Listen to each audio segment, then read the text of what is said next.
안녕하십니까. 토론토 한인장로교회 신한준 목사입니다. 이번 주부터 베드로전서 우리 토요성경 공부를 시작하게 되었습니다. 지난주에 제가 주보에 올리는 거를 좀 깜빡해가지고요. 이번 주 주보에는 야고보서 강해로 나갔는데요. 오늘부터 이제 베드로전서가 시작이 되고요.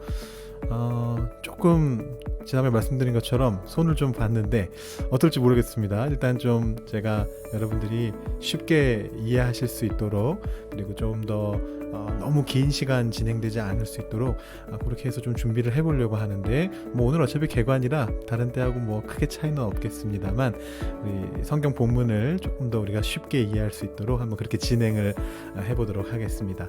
오늘 베드로 전서인데요. 일단 한번 볼까요? 여러분, 베드로전서는 어떤 책이냐 하면 일반 서신 또는 공동 서신이라고 부르는 그 일군의 그룹이 있습니다. 신약 성경 안에. 그 중에 이제 한 책입니다. 사실 우리가 이미 시작을 했는데요. 히브리서부터 일반 서신들을 좀 시작을 했는데, 한번 보시면 이 신약 성경이 이렇게 구성이 되어 있습니다. 마태, 마가, 누가, 요한복음 4개의 복음서가 있습니다. 이 복음서라는 것은 신약에만 있는 장르죠. 다른 곳에서는 찾아볼 수 없습니다. 이 복음서를 다른 형태로 적는 경우도 있는데, 여러분 이렇게 보시면 성경에 대해서 정리해 놓은 것들을 보다 보시면 복음서라는 용어 대신에 역사라든가 다른 형태로 적는 경우도 볼 수가 있는데, 복음서는 사실은 아주 독특한 장르고요. 다른 데서 찾아볼 수 없는 장르라서 우리가 그냥 복음서라고 부릅니다. 4권의 복음서가 있고요. 그 다음에 이제 사도행전이 있죠. 사도행전은 보통 항목으로 나눌 때는 역사서라고 나눕니다. 그래서 구약에는 역사서가 많이 있는데, 신약에서는 역사서에 해당하는 것은 사실은 사도행전 하나밖에 없습니다. 물론 복음서가 역사서의 역할을 좀 하고는 있죠. 예수님이 공생의 사역을 하시던 당시의 상황들에 대해서 이제 묘사하는 부분들은 있습니다. 그 다음에 여러분 잘 아시는 바대로 바울 서신이 있죠. 너무 양이 많아서 한 줄에 들어가질 않아가지고 제가 이렇게 위아래로 나눠놨는데요. 로마서부터 시작해서 빌레몬서까지 세보시면 13권이 됩니다. 그 중에 위쪽 줄에 있는 9권은 이제 좀 교리적인 내용들을 담고 있는 어떤 그런 교회를 향해서 주어진 이제 그런 서신들이고, 밑에 있는 4개의 서신들은 보통 목회 서신이라고 불려지는, 일반적으로 받는 수신인이 교회가 아니라 개인인 것으로 생각되어지는 이제 그런 서신서들입니다. 그래서 디모데, 디도, 빌레몬, 이렇게 4권의 책이 있습니다. 디모데 전서, 후서, 디도서, 빌레몬서의 4개의 책이 있습니다. 그 다음에 이제 히브리서부터 유다서까지의 서신서들이 있습니다. 이것은 바울이 쓰지 않은 다른 서신서들이죠. 다른 사람들이 쓴 서신서들이다라고 해서 우리가 요걸 이제 일반 서신, 공동 서신이라고 부르는 거고요. 맨 마지막에 요한계시록이 있습니다. 어떤 책들에서는 요한계시록을 이제 예언서라고 적어놨는데, 사실은 신약에는 예언서는 없습니다. 계시록 안에 예언적인 내용들이 담겨져 있는 건 맞지만 그 안에 예언자가 있지 않기 때문에 이 요한계시록은 예언서는 아니고요. 묵시문학이라고, 보통 묵시문서라고 구분되는 장르 안에 이제 들어가게 됩니다. 그래서 이게 이제 신약의 26권의 기본적인 흐름인데, 여기에서 이제 저희가 보고자 하는 부분은 바로 우리 오늘 배우게 되는 베드로 전서가 있는 이 책들이죠. 히브리서, 야고보서, 베드로 전후서, 요한 1, 2, 3서, 그리고 유다서, 이렇게 8권의 책들입니다. 이 책들을 일반 서신이라고도 부르고 또 공동 서신이라고도 부릅니다. 자, 이 책들을 이렇게 보시면은요, 어떤 공통점이 보이십니까? 일단은 저자를 한번 보시면, 여러분 이미 히브리서와 야고보서는 저와 함께 하셨습니다. 작년 연말에 히브리서를 하고 올해 연초에 야고보서를 했는데요. 히브리서의 저자는 누굽니까? 알 수 없다였죠. 히브리서의 저자만큼은 그 누구도 몰라서 히브리서의 저자는 하나님만 아신다라는 예전에 이 기독교 역사 속에 있었던 인물들이 그렇게 말했던 것처럼 히브리서의 저자는 누군지 알 수 없습니다. 일부의 사람들은 바울이다라고 얘기하는 사람들도 있지만 보통은 누군지 알 수 없다라고 그렇게 생각을 합니다. 그 다음에 이제 야고보서는 우리가 바로 지난번에 이야기를 나눴고요. 일반적으로 야고보라고 생각을 하죠. 물론 이제 야고보 본인이 직접 그것을 다 썼는지, 혹은 야고보의 뭐 제자들이나 그 주변의 사람들이 이 야고보의 뜻을 따라서 이것을 썼는지 정확하게 알 수는 없지만 그 기본적인 내용은 야고보, 주의 동생, 주의 형제 야고보로부터 나왔다라고 그렇게 생각을 합니다. 그 다음에 이제 우리가 보는 베드로서죠. 베드로전서와 베드로후서는 베드로가 쓴 것으로 그렇게 되어 있습니다. 성경에 그렇게 적혀 있고요. 물론 조금 복잡한 부분이 있습니다. 이제 오늘 베드로전서 개관 때 한번 말씀드리고 또 후서 개관할 때도 한번 또 말씀을 드리겠습니다만 성경에 베드로가 썼다라고 적혀 있기는 한데 이게 정말로 베드로가 적었다고 했을 때 조금 생각되어지는 부분들이 있습니다. 그래서 전서 같은 경우도 베드로가 본인이 직접 쓴 건 아니고 뭐 실로아노를 통해서 성경에 나와 있는 내용인데 실로아노를 통해서 쓴 것이다라고 이렇게 추측이 되어지는데 어쨌든 일단 베드로라는 이름으로 적혀져 있는 책이 두 권이 있습니다. 그 다음에 이제 요한이죠. 이 요한은 누군지는 알 수 없지만 많은 사람들은 예수님이 사랑하셨던 그 제자다라고 생각하는 그 요한이라는 사람이 1, 2, 3서 세 가지를 썼습니다. 그리고 마지막에 유다서가 있습니다. 유다서는 그 본인이 예수님의 종이라고 얘기하는데 아마도 예수님의 형제 유다인 것이다라고 추측이 되어지는 인물입니다. 그래서 이렇게 저자들이 이렇게 예상되는 저자들이 있는데 여러분 이 사람들을 보면 어떤 생각이 나십니까?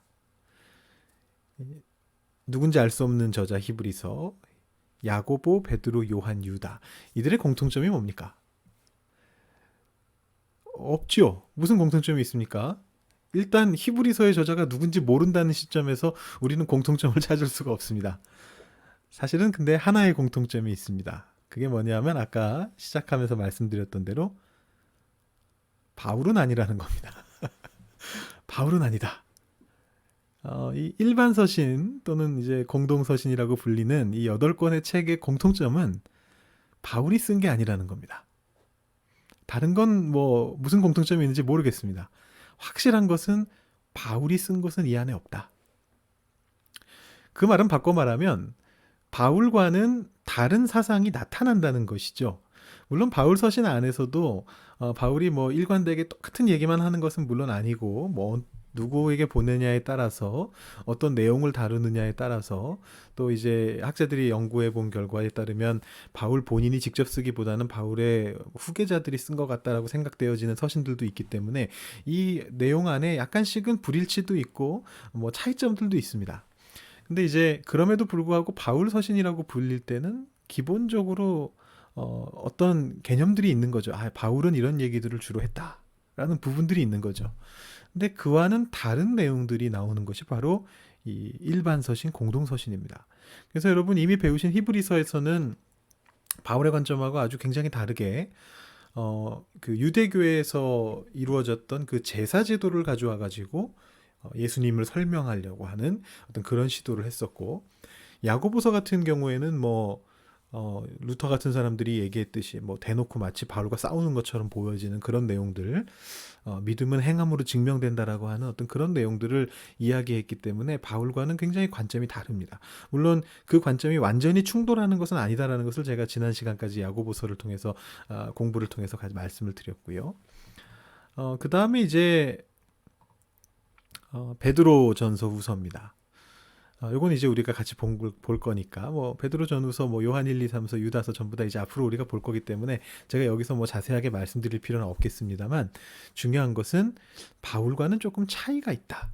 바울과는 좀 다른 사상이 나타난다. 그렇기 때문에 사실은 좀 귀한 부분이 있습니다. 왜냐하면 바울 서신이 신약의 절반을 차지하고 있기 때문에 27권 중에 13권이 바울 서신이죠. 물론 양으로 따지면 긴 책들이 앞쪽에 뭐 복음서나 뭐 사도행전이나 요한계시록이 있기 때문에 전체 양은 절반이 안 되겠지만 권수로 따지면 거의 절반에 육박하는 내용인데 그리고 그 안에 굉장히 교리적으로 중요한 내용들이 많이 들어가 있어서 이후에 신학자들이 기독교 교리를 세울 때 바울의 영향을 굉장히 많이 받았습니다. 이제 그러다 보니까 중요하죠. 당연히 중요하죠. 지금 우리의 기독교의 기본적인 교리를 구축해 놓은 것이 바울인데 이 바울 서신만이 남겨지게 될 경우에는 문제가 생기게 됩니다. 우리의 다양한 신앙의 영역을 다 포괄하지 못하게 되기 때문이죠. 그래서 초대교회 당시의 이단이었던 마르시온이라는 이단이 있는데 유명한 이단이죠. 이 사람이 뭐라고 했느냐 하면 다른 신약과 구약의 성경책들은 다 정경으로 인정해서는 안 된다. 다 버려야 된다. 구약은 전부 다 버려야 되고 그 다음에 신약에서도 나머지는 다 버리고 남겨놓을 책은 오직 누가복음과 바울서신뿐이다라고 얘기했던 이단이 있었습니다. 그 사람이 만약에 신학적 싸움에서 승리했다면 오늘날 우리가 누가복음하고 바울서신만 보고 있겠죠. 근데 그렇지 않았기 때문에 우리에게 구약 성경과 네 개의 복음서와 여러 가지 다른 서신서들이 우리에게 남겨졌습니다. 그래서 우리가 이 베드로 전후서도 마찬가지고 이미 살펴봤던 히브리서 야고보서도 마찬가지고 앞으로 보게 될 요한 1, 2, 3서 유다서도 다 마찬가지입니다만 이것들이 생각보다 굉장히 중요하다라는 것을 좀 생각해 두셔야 됩니다.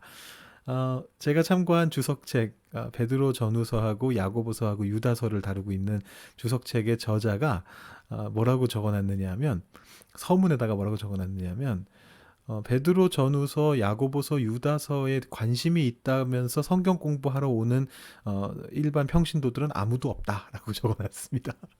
이제 성경을 읽고 싶은 마음이 있고 성경을 공부하고 싶은 마음이 있어서 이렇게 교회로 모인다는 말이죠.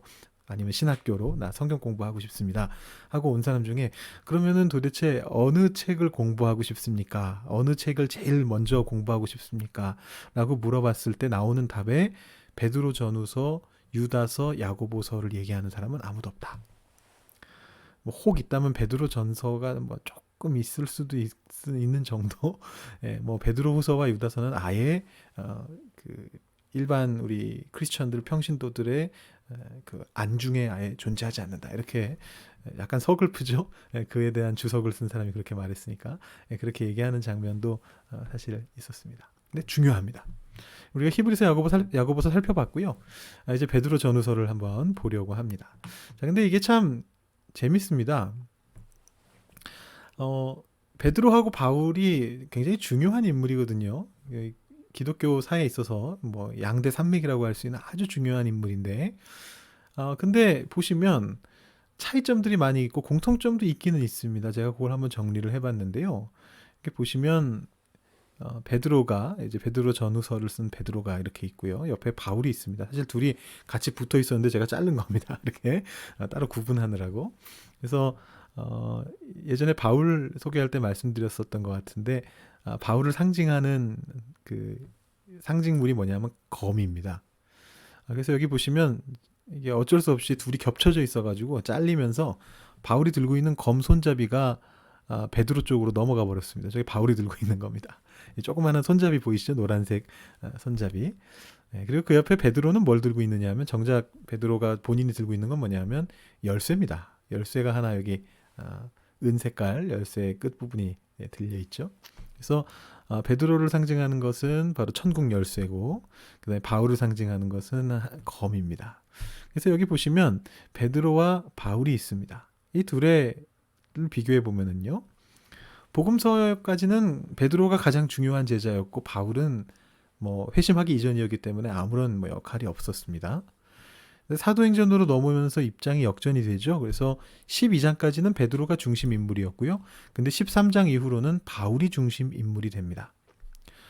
어느 정도로 중심 인물이 되느냐 하면 베드로가 거의 등장하지 않습니다. 바울과 엮였을 때만 나올 정도로 거의 베드로의 역할이 없고 베드로의 최후에 대한 것도 사실은 나와 있지 않습니다.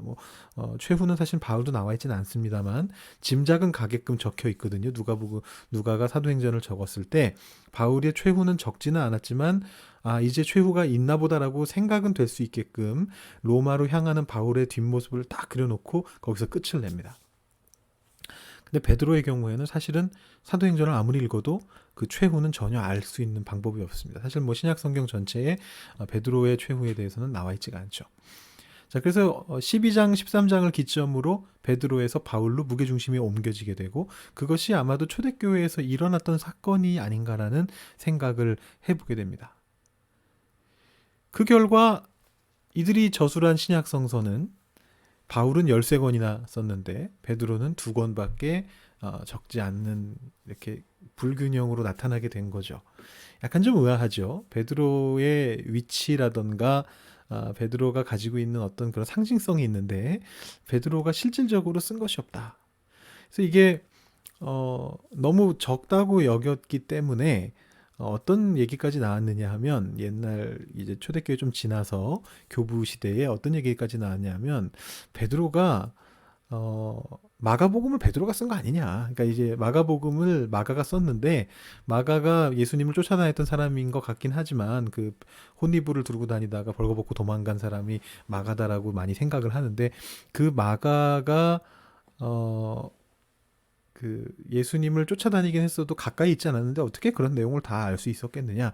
그러니까 마가가 베드로의 제자로서 베드로전서 끝에 보시면 내 아들과 같은 마가 이런 표현이 나오거든요. 그래서 베드로하고 연결고리가 있으니까 아마도 마가가 베드로에게 들은 내용을 가지고 마가복음을 쓰지 않았겠느냐 이런 얘기까지 할 만큼 근거는 전혀 없습니다. 근거는 전혀 없이 그런 말이 나올 만큼 베드로가 저술한 신약 성경이 적습니다.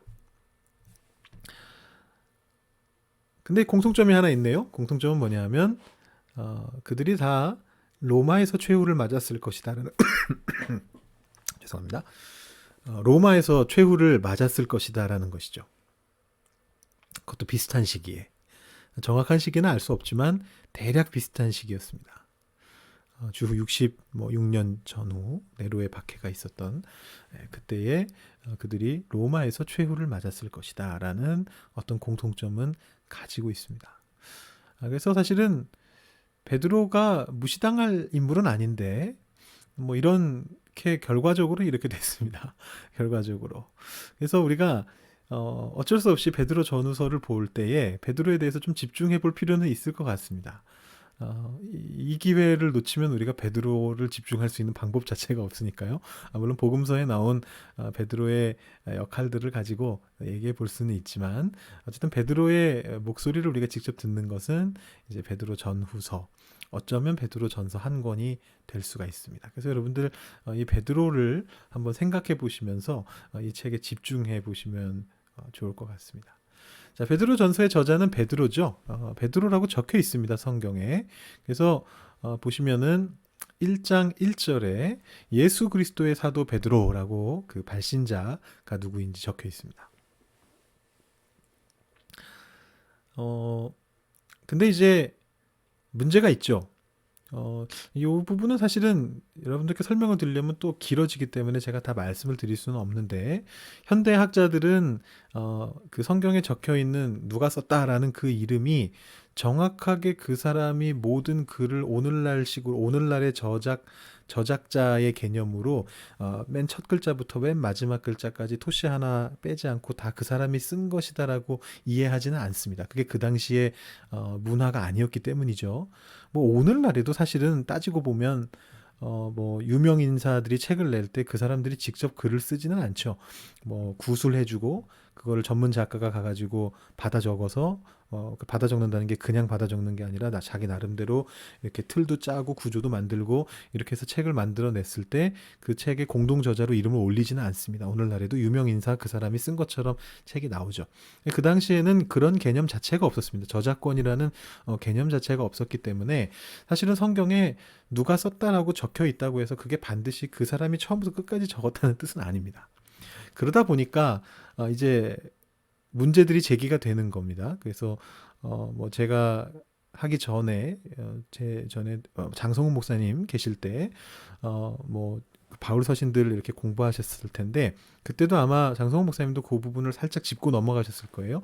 그래서 학자들에 따라서 바울이 직접 쓴 것과 바울이 쓴 게 아니고 그 후계자들이 쓴 것으로 보는 이렇게 서신서들이 나뉜다는 것들에 대해서 이야기하신 적이 있었을 텐데 베드로 전후서도 비슷합니다. 그래서 일단 베드로 전서, 오늘은 전서 개관이니까 전서만 말씀을 드릴게요. 베드로 전서의 경우에는 현대의 학자들도 베드로가 직접 썼을 가능성이 높다고 생각을 합니다. 베드로로부터 나온 글일 것이다라고 생각을 합니다. 근데 이제 다만 좀 문제가 있습니다. 베드로 본인이 직접 썼다고 보기에는 항상 이게 문제인데요. 헬라어가 너무 양질의 헬라어를 씁니다. 너무 그 수준이 높습니다. 문학적 수준이 높은 그런 그 글을 쓰고 있습니다. 그럼 이제 우리가 뭐 베드로를 무시할 수는 없지만 베드로의 어떤 학문적 능력을 우리가 어떤지 짐작해 볼 수는 없지만 그렇다 할지라도 베드로가 나고 자란 어떤 그 환경을 감안해서 봤을 때 이거는 도저히 불가능에 가깝다. 쉽지 않을 뿐 아니라 불가능해 보인다라는 것이 많은 사람들의 견해가 되는 거죠. 이제 그러다 보니까 학자들이 어떻게 생각을 하느냐 하면 뭐 성경에도 사실 그렇게 나와 있습니다. 여러분 아시는 요 5장 12절 끝부분 상반절 보시면 내가 신실한 형제로 아는 실루아노로 말미암아 너희에게 간단히 써서 권했다. 그러니까 바꿔 말하면 이 편지는 실루아노가 적은 것이다라고 얘기하고 있습니다. 그러니까 이제 이게 단순히 구술을 받아쓰기 한 건지 아니면 실루아노가 베드로로부터 들은 것들을 자기가 나름대로 요약하고 정리해가지고 쓴 건지는 알 수가 없는 거죠. 그 내용만 가지고는 사실 우리가 짐작할 수가 없습니다. 그래서 이제 이 베드로전서가 아마도 베드로로부터 나온 얘기인 건 확실한 것 같고 다만 베드로가 그 글을 직접적으로 쓸 수는 없기 때문에 뭐 다른 뭐 논거들도 많이 있습니다. 뭐 그 헬라어 구약 성경을 인용하고 있다던가 베드로는 아람어 성경에 훨씬 익숙한 사람인데 굳이 헬라어 성경을 인용하고 있다던가 뭐 이런 여러 가지 측면들 때문에 이거는 거기 적혀 있는 실루아노가 혹은 뭐 더 나가서 그 제자들이 이 베드로의 내용을 가지고 베드로가 알려준 내용들을 가지고 이 베드로 전서를 완성시켰을 것이다라고 보는 경우가 많이 있습니다. 어쨌든 우리는 여기서 그냥 편의상 베드로 전서의 저자를 베드로라고 하겠습니다. 뭐 누가 썼던 간에 결과적으로 베드로에서부터 나온 얘기인 거는 확실하니까요. 베드로가 쓴 것으로 보고요. 그 다음에 이제 우리가 봐야 될 것은 수신자죠. 이게 지금 편지이기 때문에 누군가가 듣게 돼 있습니다. 베드로전서의 수신자는 누구냐 하면 소아시아 지역에 있는 사람들입니다. 그래서 여기 보시면 1장 1절 하반절을 보시면 본도, 갈라디아, 갑바도기아, 아시아와 비두니아에 흩어진 나그네들이다. 이렇게 적혀 있습니다. 본도, 갈라디아, 갑바도기아, 아시아, 비두니아 뭐 익숙한 지명도 있으실 텐데요. 예를 들어 갈라디아 같은 경우는 우리 갈라디아서 책 제목으로 우리 잘 알고 있고 여기 아시아라고 적혀 있는 것은 오늘날 우리의 아시아는 아니고 에베소를 중심으로 한 그 터키의 해안가 지역을 말하는 데가 아시아죠. 그 다음에 이제 가파도기아는 여러분 잘 아시는 바대로 요즘 터키에서 유명한 관광지죠. 요즘은 코비드 19 때문에 또 그 전에는 그 IS 테러하는 친구들 때문에 우리가 잘 못 가 보긴 했습니다만 2010년까지만 해도 뭐 10년대 초반까지만 해도 아주 인기 있는 관광지였던 카파도키아가 있습니다. 그래서 이 이름들을 들어보시면 대충 어딘지 아실 겁니다. 제가 지도를 하나 넣어봤는데요. 거기 터키 지역의 이름이 쫙 적혀 있죠. 본도, 갈라디아, 비두니아, 갑바도기아, 아시아 이렇게 위에서부터 적혀 있습니다. 그래서 저 지역이 바로 베드로전서의 수신자들이 있었던 지역입니다. 근데 다만 그 지역이 지금 글씨가 지도에 비해서 글씨가 커서 정확하게 구분이 되지는 않습니다만 이 남부 해안가 지역은 제외되는 지역입니다. 이 주로 내륙 지역입니다. 뭐 아시아 쪽에는 바닷가에 있는 사람들도 있지만 이 이름들이 지칭하고 있는 지역은 대체로 어디냐면 터키 지역의 내륙 지방입니다. 소아시아 내륙 지방입니다. 그게 좀 중요한 이유가 있습니다. 그거 조금 이따가 또 제가 말씀드리고요.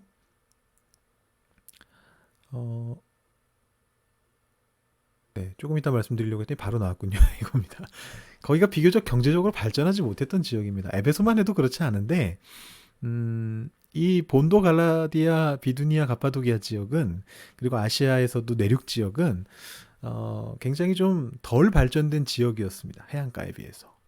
좀 척박한 곳이고 살기가 쉽지 않은 곳이고 인구도 많지 않은 그런 곳이었고요. 그러다 보니까 실질적으로 거기에 살고 있는 유대인의 수도 적었고 그리스도인 수도 당연히 적을 수밖에 없는, 왜냐하면 그리스도인들이 기본적으로 유대인으로부터 먼저 시작이 됐고 나중에 이방인 개종자들이 거기에 추가되는 거니까요. 그래서 그 수가 굉장히 적었던 곳들이다라는 것을 한번 생각해 볼 수가 있습니다. 자, 근데 이 두 가지로부터 재미난 것이 나오게 됩니다. 자, 지금 베드로전서의 저자는 베드로인 것으로 우리가 얘기했고요. 뭐 최소한 베드로의 후계자인 것으로 얘기를 했고요. 그 다음에 베드로전서가 쓰여진 곳은 성경에는 베드로가 어디서 죽었는지 나오지는 않습니다만 굉장히 신빙성 있는 여러 가지 전승들에 근거해서 뭐 어느 학자도 반대하지 않습니다. 아주 비판적으로 연구하는 학자들도 베드로가 로마에서 죽었다는 것에 대해서 반대하는 사람은 별로 없습니다. 거의 없습니다. 그러니까 이게 성경에 나오진 않았으나 거의 뭐 모두가 인정하는 받아들이는 사실인데 그곳은 바로 로마인 거죠. 지금 저기 보시면 이게 언제 생겼을까요? 제가 이거 표시를 해야 생기는 건데 그 노란색 별표 모양 로마 지역이거든요. 이탈리아 여기 장화 이쪽이군요. 장화 지역의 장화에 여기 위에 보시면은 노란색 별이 하나 있습니다. 로마죠. 베드로가 있었던 곳은 로마이고요. 그러니까 이 베드로전서를 보낸 사람들은 로마 지역에 있었고 반대편에 듣는 사람들은 소아시아 내륙 지역에 있었습니다. 이 둘 사이에는 공통점이 없습니다.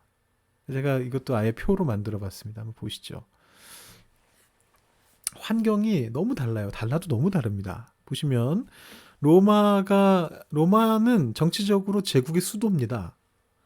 그 당시에 그야말로 수도죠, 수도. 모든 로마 제국을 통치하는 곳이었습니다. 반면에 소아시아의 내륙 지역은 뭐 변방지대라고 볼 수 있습니다. 물론 로마 제국은 거기서 조금 더 나가기는 합니다만 뭐 정치적인 차원이나 어떤 그 사회적인 영향력 같은 차원에서 볼 때는 변방 지역입니다. 경제적으로도 마찬가지죠. 뭐 제국의 수도인데 당연히 발전돼 있겠죠. 가장 발전돼 있는 곳이 바로 로마입니다. 반면에 이 소아시아 내륙 지역은 가장 낙후된 곳 중에 하나입니다. 아까 말씀드린 것처럼 심지어 그 아래쪽 해안가보다도 더 못 사는 지역이었습니다. 아주 낙후된 곳이었습니다.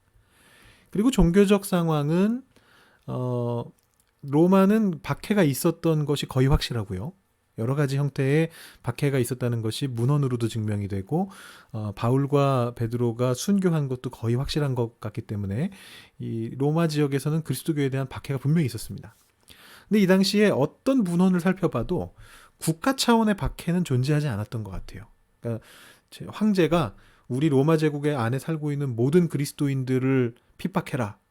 모든 유대인들을 뭐 공격해라. 이런 식의 얘기를 한 적은 없습니다. 그래서 지역마다 달랐던 것 같아요. 그래서 이 소아시아 지역은 국가 차원의 박해는 없었던 것 같습니다. 뭐 박해가 있었는지 확실하게는 모르겠습니다. 이 베드로전서의 내용을 토대로 봤을 때 확실하게 알 수는 없고요. 다만 신앙심을 흔드는 어떤 그런 부분들은 있었던 것 같은데 그게 공식적인 그 정부 차원의 어떤 지방 정부 차원의 핍박이었는지 혹은 단순히 이교도들에 의해서 어떤 공격받는 그런 상황이었는지는 확실하지는 않습니다. 자, 지금 보시다시피 너무 다릅니다. 달라도 너무 다릅니다. 아까 베드로랑 바울을 비교했을 때 그 둘은 그래도 한 가지 공통점이 있었습니다. 같은 데서 같은 때에 죽었다. 이런 공통점은 있었습니다. 근데 지금 이 베드로전서의 저자와 저자 그룹과 베드로와 그 후계자들 그 다음에 독자들 소아시아 내륙 지역 이 둘 사이에는 공통점이라고는 단 하나도 없습니다. 정반대의 지역입니다. 그렇다면 도대체 무엇을 얘기해 줄 수 있을까요? 베드로전서의 저자가 베드로의 후계자들이 로마 지역에서 이 가장 발전된 곳 정치적으로 모든 것이 집중된 곳에서 그렇지만 박해에 시달리면서 살면서 반대로 제국의 변방 지역에 사람도 얼마 안 살고 아주 경제적으로는 낙후돼 있고 그래서 참 힘든 삶을 살아가고 있고 반면에 종교적인 박해는 뭐 딱히 뭐 대단하지 않은 것 같은 그런 지역에 살고 있는 사람들에게 무엇을 얘기해 줄 수 있느냐라는 것이죠. 지금 오늘날에도 이렇게까지 격차가 많이 나면은 대화 자체가 힘들지 않습니까? 자신이 자라온 환경, 나하고 자란 환경, 자신이 겪고 있는 환경에 따라서 생각하는 것들이 완전히 바뀌기 때문에 이 뭐 전혀 딴소리를 하게 될 수가 있다는 말이죠. 이제 공통점을 한번 찾아보도록 하겠습니다. 베드로전서의 메시지는 뭐냐? 도대체 이 서로 다른 두 저자와 독자가 무엇에 대해서 공통점을 찾았기 때문에 얘기를 시작했느냐? 그것은 둘 다 나그네였다라는 것입니다. 둘 다 나그네였다. 성경을 보시면 1장 1절 하반절 아까 봤던 말씀인데요. 본도 갈라디아 갑바도기아 아시아와 비두니아에 흩어진 나그네라고 되어 있습니다. 나그네. 1장 17절을 보시면 너희가 아버지라 부른즉 너희가 나그네로 있을 때를 두려움으로 지내라. 지금 현재 너희는 나그네다. 라고 얘기하고 있습니다. 2장 11절에도 또 나오네요. 사랑하는 자들아 거류민과 나그네 같은 너희를 권하노니. 자, 그러니까 이 사람들은 다 나그네입니다. 근데 그 나그네가 뭔지를 설명해 주네요. 거류민이라는 겁니다. 거류민. 그 지역에 붙박이로 살고 있는 사람이 아니라는 것이죠. 물론 붙박이로 살고 있다는 것이 이 당시의 개념이 오늘날 개념하고 똑같지는 않기 때문에 뭐 이 사람들이 일종의 오늘날로 따지면 영주권 정도 가지고 있는 사람들이었을 수는 있습니다. 근데 시민권을 갖지 못했습니다. 물론 바울처럼 태어나면서부터 시민권을 가진 사람들도 있긴 있었습니다. 유대인 중에. 근데 이 그리스도인들에 대한 유대인들에 대한 어떤 박해가 점점 심해지면서 요 베드로 전서가 쓰여졌었던 시기쯤에 이르르면 이제 유대인들을 2등 국민으로 격화시키는 그런 작업들이 있었던 것 같습니다. 그래서 심지어는 아버지가 시민권을 가진 유대인인데 알렉산드리아에서 있었던 일인데요. 아버지가 시민권을 가진 유대인인데 아마 확실하진 않지만 어머니가 시민권이 없었던 사람이었던 것 같습니다. 그래서 둘이 결혼해서 아이를 낳는데 이 아이는 태어나면서부터 시민권을 갖고 있었는데 아버지를 통해서 어느 시점에 정부에서 이 사람의 시민권을 박탈한 겁니다. 더 이상 시민이 아니게 된 거죠. 그래서 이 사람이 탄원서를 낸 것이 발굴이 됐습니다. 유대인 출신이고 유대계 혈통이고 아버지가 시민권자고 본인도 시민권자였는데 로마의 시민권자였는데 갑자기 한순간에 자기가 더 이상 시민권이 없는 존재가 돼버렸다. 그래서 뭐라고 얘기하냐면 나는 고향에서 쫓겨난 것 같다. 마치 지금 내 심정은 고향에서 쫓겨난 것이랑 똑같다. 여태까지 내가 살고 있던 여기가 내 고향이었는데 여기서 나보고 너는 여기 사람이 아니라고 말한다. 이런 식의 탄원서를 쓴 게 나와 있습니다. 그러니까 지금 여기서 말하는 나그네라는 것은 그 땅에 온전히 자신의 마음을 다 붙이고 온전한 권리를 다 누리면서 그 시민으로 살아가지 않는 사람들을 말하는 겁니다. 뭐 사실은 우리들하고도 굉장히 많은 관련이 있죠. 여러분들과 뭐 저와 저희 토론토 한인 장로교회에 계신 분들의 그 처지는 다 제각각 다르지만 어떤 분들은 오신 지 이미 수십 년이 넘으셔서 지금 이미 시민권을 다 획득하시고 캐나다의 시민권자로서 권한을 다 행사하시면서 지내시고 계실 수 있고 어떤 분들은 오신 지 얼마 안 됐고 아직 뭐 캐나다에서 이방인 취급을 당하고 있을 수도 있습니다. 근데 어쨌든 공통점은 비슷한 감정을 공유하고 있다는 것이죠. 여기서 아무리 오래 지냈고 여기 시민권을 갖고 있고 모든 권한을 다 행사할 수 있다고 해도 그리고 캐나다가 그 어떤 국가보다도 다민족주의를 주장하고 있고 인종차별이 상대적으로 적은 곳이라고 하더라도 여기서 살아가는 것이 쉽지 않거든요. 어려운 거거든요. 뭐 그건 저보다 여러분들이 더 잘 아실 테니까. 그런 존재로서 이 유대인들이 이 크리스천들이 살아가고 있었다는 것이죠. 어느 지역에서나 마찬가지였습니다. 그래서 이제 이 흩어진 디아스포라라는 뜻인데 흩어진 나그네들이 대상자였고 사실은 베드로 본인도 그러했다는 것이죠. 사실 생각해 보시면 제가 사진을 좀 준비해 봤는데요. 이 베드로가 있었던 지역이 로마인데 뭐 로마 지역이 제 아무리 정치적 수도고 뭐 경제적으로 잘 사는 지역이면 뭐 하겠습니까? 어차피 크리스천들은 거기서 박해를 받았는데요. 이 크리스천들이 주로 있었던 지역이 어디냐면 그 여러분 많이 들어보셨죠? 카타콤이라는 곳입니다. 카타콤베라고 부르는 곳인데요. 뭐 지하 무덤이죠. 예, 지하 공동묘지 같은 곳인데 그곳에 숨어서 살아야 할 수밖에 없을 만큼 크리스천들의 삶은 나그네의 삶이었습니다. 그 점에 있어서는 동일한 겁니다. 제가 사진을 좀 준비를 했는데 아시다시피 지금 저희가 온라인으로 하고 있기 때문에 사진이 저작권 문제가 있어서 아무 사진이나 갖다 쓸 수가 없습니다. 제가 여기다가 사용하고 있는 모든 사진들하고 모든 글씨체들하고 뭐 기타 뭐 그림들 이런 것들은 전부 다 저작권 문제가 해결돼 있는 무료인 것들만 제가 사용하고 있는 거거든요. 카타콤 사진도 좀 좋은 거를 찾고 싶었는데 못 찾아서 제가 찍어온 걸로 보여드립니다. 근데 아쉽게도 제가 그때 좋은 사진기가 없었어가지고 사진이 좀 다 흐리게 나왔습니다. 아주 빛이 번지고 좀 알아보기 힘들게 나왔습니다. 그래도 없는 것보다 나을 것 같아서 여러분들께 한번 보여드리려고 몇 장 넣어봤습니다. 이게 이제 카타콤입니다. 로마에 있었던 로마의 나그네였던 베드로와 또 그 베드로의 그룹들, 이 로마에 살던 크리스천들이 겪고 있었던 현실입니다. 지금 첫 번째 사진은 사실은 좀 더 후대의 것이고요. 좀 굉장히 공간이 넓고요. 저렇게 후대의 지역이라고 볼 수 있고 실제 예배당으로 모여져 있는 곳인데 실제 카타콤은 어떤 느낌이냐면 좀 잘 안 보이셔도 양해를 부탁드립니다. 이런 곳입니다. 카타콤이. 미로 같습니다. 아주 미로 같고요. 그 안에 좁은 길들이 그냥 막 뚫려 있습니다. 이곳저곳으로 뚫려 있습니다. 뭐 개미굴 같이 되어 있습니다. 그래서 여기는 사람들이 한번 잘못 발을 디디면 나오지를 못합니다.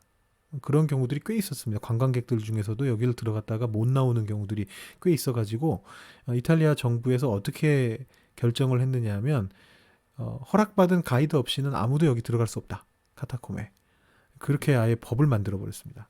그래서 여러분들 중에서도 로마를 방문해 보시고 카타콤을 가보신 분들은 아마 아시겠습니다만 반드시 정부의 인증을 받은 카타콤 전문 가이드와 함께 가야 됩니다.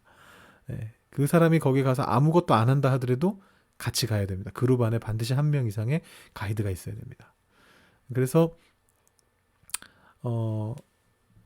이런 곳 중에서 오픈되어 있는 지역만 그 가이드라고 해도 그 카타콤을 다 아는 게 아니기 때문에 들어갈 수 있는 오픈된 지역들만 이렇게 돌아다니고 나오게끔 그렇게 해놨습니다. 제가 이게 2012년에 그 성지순례에 갔을 때 제가 가서 봤던 곳인데 뭐 이런 곳입니다. 완전히 뭐 미로 같은 곳이고요. 살던 공간은 어떠냐 하면 이렇습니다. 뭐 감옥 수준입니다. 거의 아주 좁고 비좁고 저 위에 저기 원래 사실은 아마 시체 놓는 곳일 텐데 저 위에다가 저런 데서 이제 자고 뭐 이랬던 곳이죠. 좀 더 가까이서 본 사진이 하나 더 있죠. 예, 이런 곳입니다. 이런 무덤 속에서 무덤 같은 곳에서 이 크리스천들이 신앙생활을 했습니다. 초기 초대교회 특히 로마 지역에 살던 크리스천들이. 그래서 이곳이 바로 나그네들이 살던 곳입니다. 이 저자들도 저자 그룹도 결국은 나그네였습니다. 로마에서. 그리고 독자들도 나그네였습니다. 가장 못 사는 지역에서 소수자로서 살아가는 인구 자체가 적은 곳에 더 적은 인원이 서로 기댈 곳도 없이 소수자로서 마이너리티로서 살아갔던 그 사람들도 나그네였습니다. 그곳에 정착할 수 없는 사람들이었습니다. 제가 사실은 뭐 캐나다에서의 삶과 연결을 해서 말씀드렸습니다만 사실은 이거는 캐나다에서의 삶이 문제가 아니라 제가 캐나다의 삶을 말씀드린 거는 그 감정을 여러분들이 더 잘 이해하실 수 있을 것 같아서 예시로 들어드린 것이고 사실 현재 우리하고 비교한다면 캐나다에서 우리가 뭐 이방인이다 이런 개념이 아니라 우리 크리스천들은 이 세상 속에서 이방인이죠. 이 세상 속에서 하나님 나라의 시민으로서 이 세상에 와서 살아가고 있는 존재이기 때문에 우리도 여전히 나그네입니다, 사실은. 그래서 이 베드로전서의 메시지가 참 우리에게 소중한 것이 이 땅 위에서 크리스천이 하나님 나라의 시민권자로서 이 땅 위에서 어떻게 살아갈 것인가를 보여주고 있기 때문에 소중하고 또 우리의 어떤 감정도 달래줄 수 있는 감정을 만져줄 수 있는 내용이기 때문에 캐나다에 와서 힘들게 살아왔던 그 모든 상황들 속에서 우리가 공감할 수 있는 내용들이 많이 들어있기 때문에 우리가 이 나그네라는 점을 굉장히 주목해서 봐야 됩니다. 제가 이 나그네라는 표현을 여러분들께 저자와 독자의 공통점으로서 알려드렸는데 이거는 뭐 저의 개인적인 견해가 아니고 학자들이 굉장히 주목해서 보고 있는 부분입니다. 베드로전서에서 이 부분이 아주 중요합니다. 나그네라는 이 개념. 왜 나그네라고 생각하는가? 아까 제가 세 군데의 나그네 거류민이라는 표현들을 보여드렸는데 이것이 베드로전서 전체를 관통하고 있는 주제입니다. 나그네로서의 삶. 자, 나그네로서의 삶이라는 거는 그러면 무슨 뜻이냐 하면 이렇게 볼 수 있겠죠. 나그네니까 다른 사람들과 구별되는 겁니다. 이게요, 두 가지 차원이 있습니다. 첫 번째는 반강제적으로 내가 원하지 않아도 구별이 됩니다. 그죠? 오늘날 우리가 캐나다에서 살아가면서 저희가 반강제적으로 저희가 원하지 않는데도 불구하고 영어를 못하니까 영어를 원어민만큼 못하니까 생김새가 동양인으로 아시안으로 생겼으니까 어쩔 수 없이 구별되고 어쩔 수 없이 차별 대우를 받게 되는 거랑 똑같습니다. 반강제적으로 크리스천들은 로마에 있었던 소아시아에 있었던 구별당했습니다. 차별당했습니다.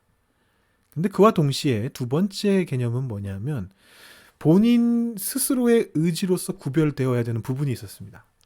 그럼 그걸 뭐라고 부릅니까? 그걸 바로 우리가 거룩이라고 부릅니다. 1장 2절 보시면 성령이 거룩하게 하심으로 택하심을 받은 자들이다. 상대방을 거룩한 존재로 얘기하고요. 거룩하게 된 존재로 얘기를 하고요. 1장 15, 16절 또 나옵니다. 오직 너희를 부르신 거룩한 이처럼 너희도 모든 행실에 거룩한 자가 되라. 기록되었으되 레위기 말씀이죠. 내가 거룩하니 너희도 거룩할지어다 하셨느니라. 우리 요 레위기 말씀과 거룩에 대한 개념은 다음 시간에 조금 더 보겠습니다. 하나님이 기쁘게 받으실 신령한 제사를 드릴 거룩한 제사장이 되어라. 너희는 거룩한 나라다. 그래서 너희 마음에 그리스도를 주로 삼아 거룩하게 하여라. 이 내용들을 보시면 거룩이란 단어들이 눈에 확 들어오시죠? 제가 이걸 빨간색으로 바꿨어야 되는데 안 바꿨네요. 거룩입니다. 거룩이란 말이 지금 몇 번 나왔는지 모르겠습니다. 엄청나게 나오고 있습니다. 나그네이기 때문에 그럴 수밖에 없습니다. 하나님 나라의 시민권자로서 땅 위를 살아가고 있는 존재이기 때문에 우리는 거룩해야만 합니다. 하나님과 마찬가지로. 근데 중요한 것은 거룩하다고 해서 따로 살라는 얘기는 아닙니다. 구별은 되지만 같이 살아가야 됩니다. 그것이 사실은 베드로전서의 메시지입니다. 이 땅 위에서 우리가 하나님 나라의 시민권자로서 구별된 자로서 그러나 그들과 함께 어떻게 살아갈 것인가. 베드로전서가 이것을 얘기하려고 하는 겁니다. 구별된 자들이 거룩함의 속성으로 세상 속에서 살아갈 때 어떤 일이 일어나는가 이걸 알려주고자 했던 것입니다. 그래서 제가 제목을 오늘 제목이고 오늘 강의 제목이고 전체 베드로전서의 제목인데요. 제가 그걸 어떻게 지어놨느냐 하면 거룩이 삶을 만날 때, 삶 속으로 들어올 때라고 그렇게 이름을 지어봤습니다. 네, 오늘 베드로전서의 전반적인 개관을 했고요. 다음 시간에 조금 더 살펴보려고 합니다. 다음 시간에 이제 베드로전서 이해의 근본이 되는 오늘 말씀드린 이 거룩함이라는 주제를 조금 더 깊이 들여다보고요. 그 다음에 이제 구조도 좀 살펴보겠습니다. 저희가 쭉 해왔던 것처럼 개관 두 번째 시간에 구조를 살펴보는데 그리고 시간이 좀 남으면 1장의 앞부분도 조금 더 공부하는 걸로 그렇게 하겠습니다. 베드로전서는 제가 구조를 지금 참고하고 있는 중인데 제 생각에는 장별로 끊어가지 않을 것 같습니다. 총 5장인데 개관 시간 빼고 4번에 할 것 같습니다. 그래서 단락이 그렇게 구분이 되거든요. 그래서 물론 뭐 그 단락 구분이 뭐 완벽한 건 아니니까 정답은 아니니까 여러분들도 한번 이 베드로전서 읽어보시면서 스스로 한번 단락 구분을 해보십시오. 제가 여러분들께 여러 번 부탁드리는 것처럼 말씀드리는 것처럼 우리가 사실은 코비드-19 되기 전에 우리 소예배실에서 같이 만날 때 저희가 같이도 해보고 막 그랬었던 바로 그 부분인데 지금은 저희가 같이 해볼 수 있는 방법이 없으니까 여러분들이 한번 읽어보시고 개역개정판으로도 읽어보시고 시간이 되시면 다른 판본으로도 읽어보시고 어디쯤에서 주제가 바뀌고 어디쯤에 어떤 표지가 나오는가 이런 것들을 좀 살펴보시면서 한번 단락 구분을 직접 한번 해보시면 좋겠습니다. 혹시 궁금한 부분이 있으시거나 오늘 강의 내용에 대해서 궁금한 부분이 있으시거나 아니면 제가 다음 주 시간 예고를 드리는데 그때 꼭 다루어졌으면 좋겠다 하는 부분이 있다면 여기 적혀있는 이메일 제 이메일 주소인데요. 이 이메일로 연락을 주시면 제가 다음 시간에 그것을 좀 다루면서 같이 진행을 하도록 하겠습니다. 여러분들이 같이 나와 계시면 저한테 이렇게 막 손들고 질문도 하실 수 있고 뭐 여러 가지 방식으로 피드백을 주실 수 있는데 지금은 그게 좀 잘 안 되는 상황이라 혹시 괜찮으시면 궁금하신 게 있다면 이메일을 통해서 질문해 주시면 제가 가능한 대로 최대한 답을 드리도록 노력하도록 하겠습니다. 네, 오늘 조금 제가 스타일을 바꿔봤는데요. 준비하는데 지난번보다 시간이 더 걸렸습니다. 그래픽을 많이 넣다 보니까 조금 익숙해지면 좀 더 빨라지지 않을까 이런 생각이 들고요. 오늘 지금 한 45분 정도 진행했는데 앞으로도 이 정도 시간으로 제가 준비해서 한번 가보도록 하겠습니다. 제가 본문 다룰 때는 아마 본문을 예전에 했듯이 전체를 다 읽으면서 가기보다는 조금 더 이렇게 한눈에 여러분들 파악하시기 좋게끔 좀 이렇게 묶어가면서 아마 보는 쪽으로 할 것 같습니다. 혹은 이제 다다음 시간부터 저희가 하면서 다시 구체적으로 살펴보겠습니다. 네, 오늘 여기까지 베드로전서 개관 첫 시간 하도록 하고요. 여러분들 들으시느라고 수고가 많으셨습니다. 우리 다음 시간에 다시 베드로전서 거룩함의 개념을 가지고 다시 한번 만나도록 하겠습니다. 네, 수고하셨습니다.